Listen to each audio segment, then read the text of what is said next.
est à saluer les efforts remarquables qui sont accomplis par le président Ouattara, par son gouvernement, par les forces armées de Côte d'Ivoire dans la montée en puissance de l'appareil de sécurité ici en Côte d'Ivoire. Pour dire les choses très directement, l'armée de Côte d'Ivoire n'a rien à voir aujourd'hui avec celle d'il y a 10 ans. Et au regard des décisions politiques et budgétaires que vous êtes en train de prendre, l'armée de Côte d'Ivoire n'aura rien à voir dans 10 ans également. Et ça, pour le coup, ça fait de la Côte d'Ivoire un pays de stabilité, un pays dans lequel on peut nourrir et documenter un agenda de sécurité en commun. Et donc le rôle de puissance d'équilibre régional de la Côte d'Ivoire s'établit de plus en plus. Et c'est évidemment quelque chose de très précieux.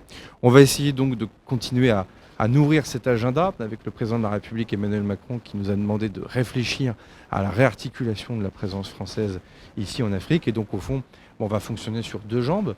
Une jambe qu'on pourrait qualifier de ressources humaines, formation, la capacité pour l'armée française d'apporter encore plus à son partenaire ivoirien, avec évidemment des modules de formation sur lesquels on aura l'occasion de s'exprimer puisque les deux chefs d'État auront à valider la feuille de route que nous sommes en train de bâtir avec mon homologue, avec le ministre d'État. Donc ça, c'est un premier volet et il est important, y compris d'ailleurs sur des fonctions de combat futures. On ne peut pas aujourd'hui ignorer les enjeux du cyber, du spatial, les enjeux qui sont liés aux drones. Donc là, c'est une véritable montée en puissance mutuelle pour nous épauler que nous allons conduire.